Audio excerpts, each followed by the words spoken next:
आजादी के अमृत महोत्सव के अंतर्गत कृषि एवं किसान कल्याण विभाग द्वारा खंड इंद्री के गांव शाहपुर में भारत सरकार द्वारा संचालित अंतर्राष्ट्रीय मोटा अनाज वर्ष 2023 के अंतर्गत जागरूकता कार्यक्रम आयोजित किया गया। जागरूकता कार्यक्रम में किसानों को जागरूक करते हुए कृषि विभाग के सहायक तकनीकी प्रबंधक विनोद कुमार एवं कृषि सुपरवाइजर ने संयुक्त रूप से किसानों को बताया कि वर्ष 2023 को विश्व स्तर पर अंतर्राष्ट्रीय मोटा अनाज वर्ष 2023 के रूप में मनाया जा रहा है। कृषि विभाग के अधिकारियों ने बताया कि प्रधानमंत्री नरेंद्र मोदी के नेतृत्व में भारत के इस प्रयास के पीछे भारत को मोटे अनाज का वैश्विक केंद्र बनाना और अंतर्राष्ट्रीय मोटा अनाज वर्ष 2023 को जन आंदोलन बनाने की सोच है। भारत में एशिया में लगभग 80% और विश्व का 20% मोटा अनाज पैदा होता है। उन्होंने कहा कि इसका उद्देश्य बदलती जलवायु परिस्थितियों में मोटे अनाज के पोषण और स्वास्थ्य लाभ और इसकी खेती के लिए उपयुक्तता के बारे में जागरूकता बढ़ाना है। उन्होंने जागरूकता कार्यक्रम में बताया कि मोटे अनाज में ज्वार, बाजरा, मंडवा, चलाई, चेना, रागी, कंगनी आदि मोटे अनाज शामिल हैं। उन्होंने किसानों को बताया कि मोटे अनाज के आहार करने से हमारा स्वास्थ्य भी ठीक रहता है। उन्होंने बताया कि मोटे अनाज के आहार के इस्तेमाल से कुपोषण के खिलाफ कारगर हथियार तो डायबिटीज और हाइपरटेंशन सरीखी बीमारियों से भी निजात मिलती है। किसानों ने भी इस कार्यक्रम की सराहना की तथा अपनी प्रतिक्रिया देते हुए कहा कि हमने मोटा अनाज खाना बंद कर जिससे अनेक बीमारियों ने जन्म ले लिया। सरकार ने इस कार्यक्रम को चलाकर किसानों को जागरूक करने का काम किया है।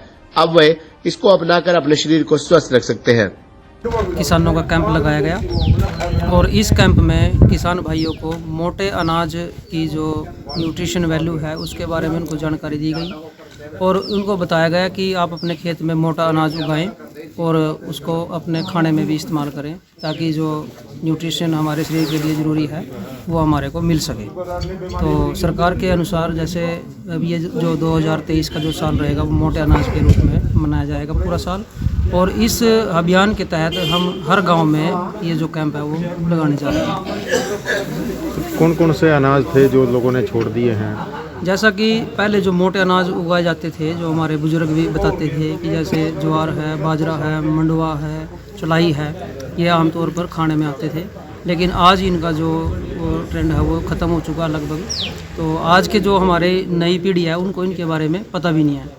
तो इसलिए कि क्योंकि जब पहले जो हमारे बुजुर्ग है वो स्वास्थ्य से जो है वो बहुत ही मजबूत होते थे, वो इसलिए होते थे कि वो ये इन मोटे अनाज का इस्तेमाल करते थे और उनकी जो इम्यूनिटी पावर होती थी, प्रतिरोधक क्षमता जो होती थी वो बड़ी अच्छी होती थी, वो इतनी आसानी से बीमार नहीं पड़ते थे। तो सरकार की संज्ञान में ये आया है कि जो मोटे अनाज है उसकी कितनी अच्छी जो है न्यूट्रिशन वैल्यू होती है। इसलिए भारत सरकार का ये एक नई मुहिम जो है मोटा अनाज वर्ष की 2023 की उसके तहत जो है वो हर गांव में किसानों को जागरूक किया जाएगा। तो बीज भी उपलब्ध कराएगी क्या सरकार? कुछ इस तरह की स्कीम भी है? बीज का अभी सर देखो हमारे पास कोई ऐसा अभी संज्ञान में नहीं आया है। अगर ऐसा कुछ आया तो वो भी हम किसान भाइयों को बताएंगे।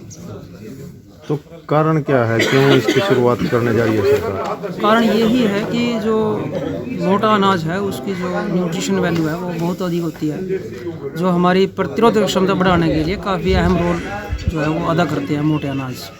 तो इसलिए जो है ना सरकार ने इसकी महत्ता को समझते हुए राष्ट्रीय खाद्य मिशन के तहत जो है इसको लागू किया है। क्या है कि बीमारियां ज़्यादा बढ़ गई हैं इसलिए इसकी जी हाँ, बीमारियां ज़्यादा बढ़ गई हैं। आज का जो खाना है वो स्वस्थ नहीं है, तो इसलिए जो है वो क्योंकि मोटा जो अनाज है वो स्वास्थ्य के लिए हमारे बहुत ज़रूरी है और हमने इसमें एक प्राकृतिक खेती का भी जो है वो उसके तहत भी खेती करने के लिए हिस्सा लिया है और इसके बारे में हमने जागरूक किया किसानों को कि जो हम कई सालों से एक ही अनाज खाते आ रहे हैं, जो गेहूँ है, चावल है, इसी का जो सेवन कर रहे हैं। तो बताया है कि जो हमारे जो पूर्वज थे जो मोटा अनाज खा रहे थे तो जो पुरानी पद्धति है वो दोबारा लाए, क्योंकि जो आज के जो है युवा है उनकी इम्यूनिटी पावर घट गई है। तो उसको बढ़ाने के लिए है ना तो हमें मोटे अनाज की तरफ जाना पड़ेगा और जो प्राकृतिक खेती है उसके थ्रू इसको उगाया जाए तो डबल बेनिफिट मिलेगा हमें इसका। जो प्रोग्राम होया मोटे अनाज के बारे में वो सदियों पहले लगभग 30 वर्ष पहले ये मोटा अनाज की खेती किसान करते थे और उससे शरीर के लिए बहुत बेनिफिट होता था। आज जो है ना आज बारीक अनाज खाते हैं उससे लीवर डैमेज होता है और लीवर डैमेज होने के कारण कई बीमारियां उत्पन्न होती है जिससे शरीर का नुकसान होता है। छोटे छोटे बच्चों को अटैक ही रहे, तो ये अनाज जो आज हम खा रहे ना, ये बिल्कुल बेकार अनाज है। ये जो अनाज है ना, ये मतलब शरीर के लिए, पाचन क्रिया के लिए सही नहीं है। मोटे अनाज खाने चाहिए।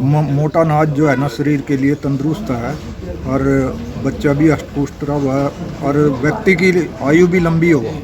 आज यही नहीं पता भाई किस वर्ष में किस आदमी की डेथ हो जाती है।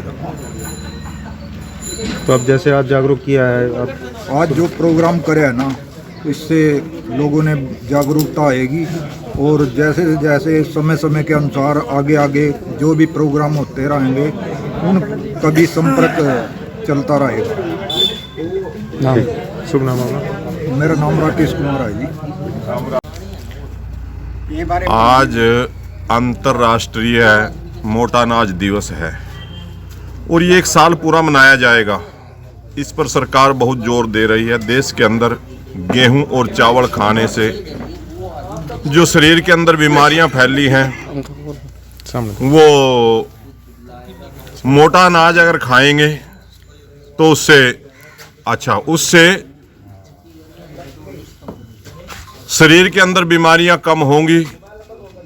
जैसे आज से 40-50 वर्ष पहले इस देश के अंदर मोटा अनाज खाया जाता था और बीमारियां कम थी, लेकिन जैसे जैसे गेहूं और चावल और उसके अंदर पेस्टिसाइड खाद डलता गया, बीमारियां बढ़ती गई, हॉस्पिटलाइज दुनिया होती गई, पैसा एक तरफ से या दूसरी तरफ जा रहा, तो आम जनता बीमारी से त्रस्त है और उसका सलूशन हमारे यहाँ इस देश के अंदर पूरी दुनिया के हिसाब से मोटा अनाज बहुत अधिक होता है, लेकिन हम उसका यूज नहीं करते। विदेशी इस कल्चर को यूज कर रहे और विदेशी कल्चर इंडिया में यूज हो रहा है और इसके कारण बीमारियां इस देश के अंदर ज़्यादा पनप रही हैं।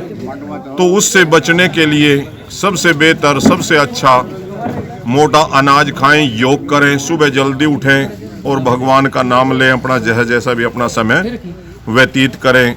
सरकार की नीतियां हैं, समय लगेगा चलते चलते, लेकिन अगर मनुष्य इसको जल्दी समझेगा तो अपना बचाव जल्दी करेगा।